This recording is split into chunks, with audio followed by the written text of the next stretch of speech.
Types of friction बेटा पढ़ रहे हैं। तो फ्रिक्शन में पहला टाइप होता है बेटा स्टैटिक फ्रिक्शन, दूसरा होता है लिमिटिंग, तीसरा होता है काइनेटिक या डायनेमिक फ्रिक्शन। ठीक है, तो आपकी एक अप्लाइड फोर्स थी और एक आपके पास फ्रिक्शन फोर्स थी। अप्लाइड फोर्स 0 था, फ्रिक्शन 0 था। अप्लाइड फोर्स 10 न्यूटन का हो गया, फ्रिक्शन 10 न्यूटन का हो गया। अप्लाइड 20 का, फ्रिक्शन 20 का। अप्लाइड 30 का, फ्रिक्शन 30 का। बॉडी मूव ही नहीं कर रही। अप्लाइड 40 का, फ्रिक्शन 40 का। Now the body is at verge of motion, मतलब अभी मोशन में नहीं आई है, हिलने वाली है, हिली नहीं है। Now the body is eight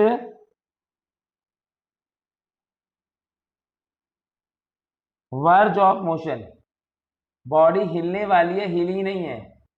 body is at verge of motion, body हिलने वाली है, अभी हिली नहीं है। ठीक है, बॉडी हिलने की कगार पर है, हिली नहीं है लेकिन। तो इन दैट केस क्या होगा बेटा, अगर मैं इन सभी केसेस में बॉडी रेस्ट पे रहेगी, इन सभी केसेस में बॉडी इज एट रेस्ट, और इन्हीं फ्रिक्शन फोर्स की वैल्यू को स्टैटिक फ्रिक्शन कहा जाता है। ये स्टैटिक फ्रिक्शन है। स्टैटिक फ्रिक्शन का मतलब है आप बॉडी पे फोर्स लगा रहे हो और तब भी वो बॉडी रेस्ट पर, ये होता है स्टैटिक फ्रिक्शन। स्टैटिक फ्रिक्शन का मतलब है आप बॉडी पर फोर्स लगा रहे हो लेकिन बॉडी तब भी रेस्ट पर है। जो 40 न्यूटन था, 40 न्यूटन पर आके बॉडी जस्ट मूव करने वाली है, करी नहीं है, तो बेटा इस 40 न्यूटन को क्या बोलते हैं, मैक्सिमम स्टैटिक फ्रिक्शन। इसको क्या बोलते हैं बेटा, maximum static friction, maximum value of static friction. इसी को लिमिटिंग फ्रिक्शन बोला जाता है। इसी को क्या बोला जाता है बेटा, लिमिटिंग फ्रिक्शन। ये फ्रिक्शन का सेकंड टाइप है। फ्रिक्शन का एक होता है स्टैटिक फ्रिक्शन, एक होता है लिमिटिंग फ्रिक्शन। समझ आया बेटा, लिमिटिंग फ्रिक्शन क्या होता है, लिमिटिंग फ्रिक्शन क्या होता है बेटा, it is the maximum value of static friction, it is the maximum value of static friction. Static friction की इससे ज्यादा वैल्यू नहीं हो सकती। It is the static friction क्या होता है बेटा, आप बॉडी पे फोर्स लगा रहे हो 0 Newton, 10 Newton, 20 Newton, 30 Newton, 40 Newton, लेकिन बॉडी मूव नहीं कर रही, बॉडी टस की मस नहीं हो रही, बॉडी रेस्ट की रेस्ट पर है, बॉडी टच से मस नहीं हो रही, बॉडी रेस्ट की रेस्ट पर है। समझ आ रहा है, नहीं आ रहा बेटा? ठीक है, तो उस टाइम पे जो फ्रिक्शन फोर्स लग रही है वो अप्लाइड फोर्स के बराबर है। अप्लाइड फोर्स 0 था, फ्रिक्शन 0 था। Applied force 10, friction 10। ठीक है, अप्लाइड फोर्स 20, फ्रिक्शन 20। ठीक है, सपोज मैंने अपने आप एज्यूम कर लिया कि 40 पे आके बॉडी जस्ट मोशन में आने वाली है, आई नहीं है। 40 पर आके बॉडी जस्ट मोशन में आने वाली है, बट अभी तक आई नहीं है। बात समझ आ रही नहीं आ रही? तो बेटा 40 न्यूटन को क्या बोलते हैं, 40 न्यूटन को क्या बोलेंगे बताए, 40 न्यूटन को क्या बोलेंगे बेटा, limit maximum static friction. Maximum static friction का मतलब लिमिटिंग फ्रिक्शन ही होता है। मैक्सिमम स्टैटिक फ्रिक्शन का मतलब लिमिटिंग फ्रिक्शन ही होता है। बात समझ आ गई नहीं आई बेटा? मैक्सिमम स्टैटिक फ्रिक्शन का मतलब लिमिटिंग फ्रिक्शन ही होता है। यस, बराबर रहेगी। हम स्टैटिक फ्रिक्शन हमेशा नहीं, अभी मैं स्टैटिक फ्रिक्शन की बात कर रहा हूं खाली। अगर स्टैटिक फ्रिक्शन होगा तो दोनों बराबर रहेंगे। ठीक है, हाँ, स्टैटिक फ्रिक्शन के केस में।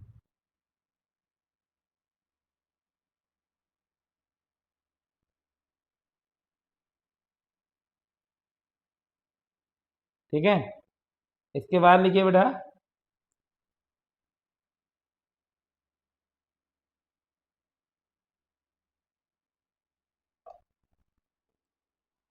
अब अगर मैंने 50 न्यूटन का फोर्स लगाया तो बॉडी मोशन में आ गया। जैसे ही बॉडी मोशन में आएगा फ्रिक्शन की वैल्यू कम हो जाती है, जैसे ही बॉडी मोशन में आएगा फ्रिक्शन की वैल्यू कम हो जाती है। सपोज 49 से घट के 38 न्यूटन रहेगी, फिर आपने 70 न्यूटन का लगाया तो ये कांस्टेंट रहेगी। आप अप्लाइड फोर्स जितना मर्जी लगा दीजिए, आप अप्लाइड क्या हो गया गले में, आप अप्लाइड फोर्स जितना मर्जी लगा दीजिए, फ्रिक्शन की वैल्यू कांस्टेंट रहेगी जब बॉडी मोशन में। ये वो स्टेट है जब बॉडी मोशन में। इसको कहते हैं काइनेटिक और डायनेमिक फ्रिक्शन। काइनेटिक या डायनेमिक फ्रिक्शन। देखिए बेटा,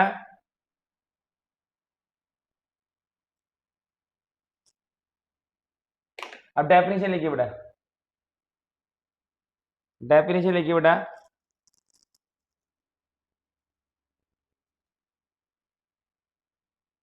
पहले स्टैटिक फ्रिक्शन की। It is a frictional force acting. It is a frictional force acting when the body is at rest. It is a frictional force acting when the body is at rest, even after a force is applied on it. It is a frictional force acting when body is at rest.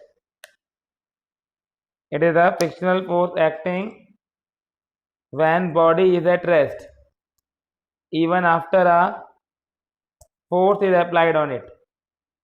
Even after a force is applied on it.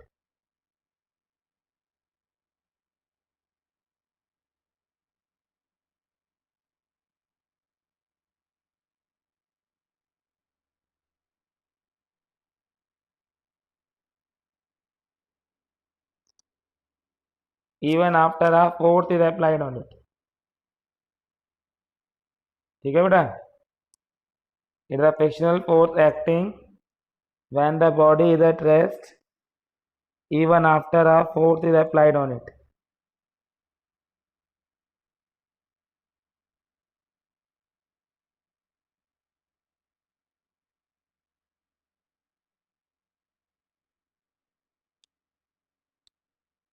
Even after a force is applied on it.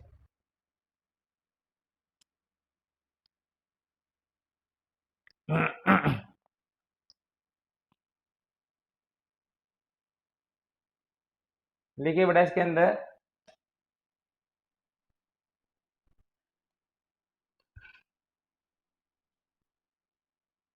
even after a force is applied on it.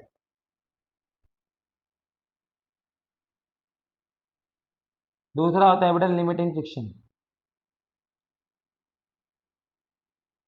It is a friction force acting when the body is at verge of motion.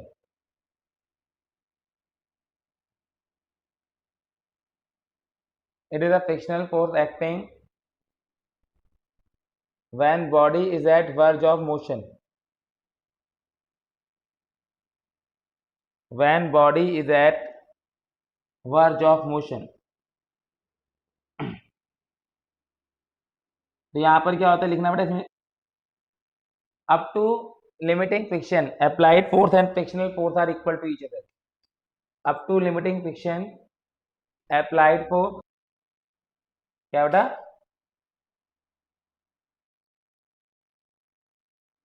when body is at rest even after the force is applied on it.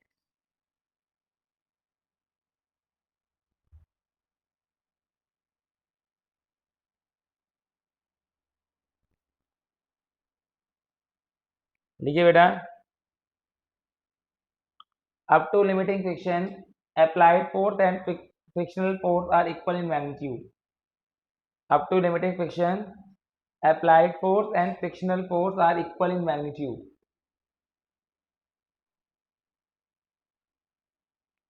Third and the last one, kinetic or dynamic friction. Kinetic or dynamic friction.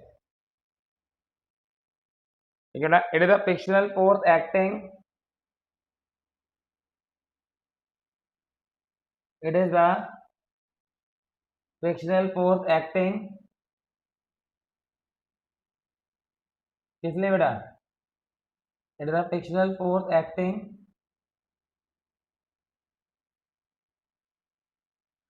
when the body is in motion. It is a frictional force acting when the body is in motion. जब body motion में है। हाँ बेटा बोलो।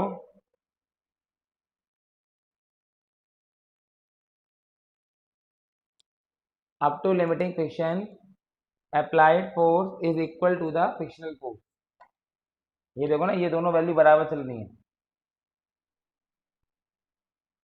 तो अगर हम graph बनाते हैं बेटा, क्वेश्चन आता है why frictional force is self adjusting force. Can anyone answer now? इस क्वेश्चन का आंसर आप ये बात कैसे कह सकते हो कि फ्रिक्शनल फोर्स एक सेल्फ एडजस्टिंग फोर्स है?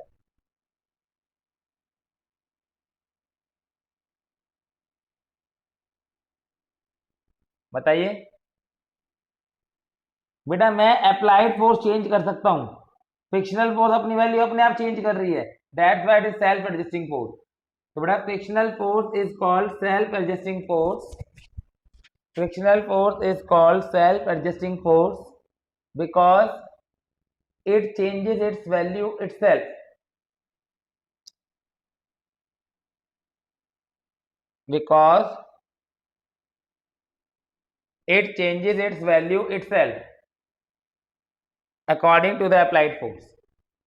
Because it changes its value itself according to the applied force. तो अगर आप ग्राफ बनाते हो बेटा frictional force versus applied force का, तो कैसा आएगा? Frictional force versus applied force का ग्राफ।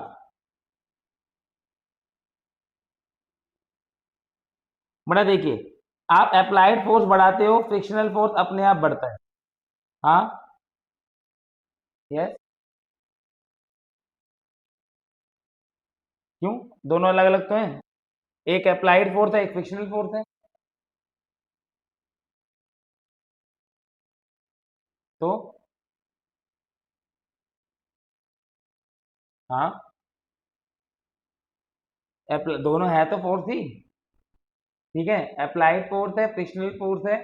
अगर आप इनका ग्राफ बनाते हो, आप फ्रिक्शनल फोर्स बढ़ाते हो, अप्लाइड फोर्स बढ़ाते हो, फ्रिक्शनल फोर्स बढ़ता है, मैक्सिमम वैल्यू में पहुंचता है, तो ये बेटा स्टैटिक फ्रिक्शन है। ये कौन सा फ्रिक्शन है? स्टैटिक। मैक्सिमम वैल्यू में पहुंच गया, ये हो गया लिमिटिंग। ये हो गया बेटा लिमिटिंग। अचानक से घट जाती है, उसके बाद कांस्टेंट हो जाती है। ये हो गया काइनेटिक या dynamic.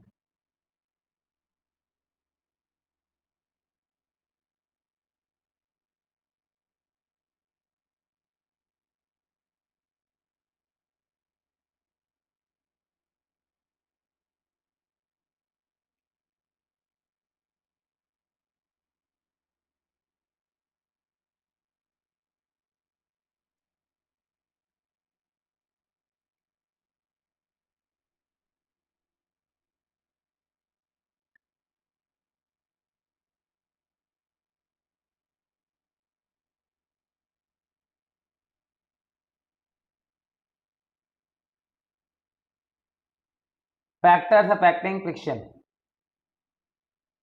Pattern adding. Factors affecting friction.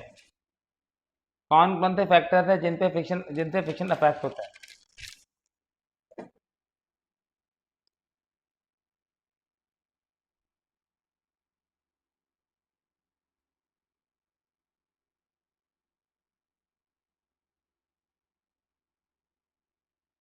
बताओ। पहला बेटा फ्रिक्शन फोर्स डिपेंड करता है रफनेस पर। जितना सरफेस रफ होगा उतना ज्यादा फ्रिक्शन लगेगा। Friction force friction force depends on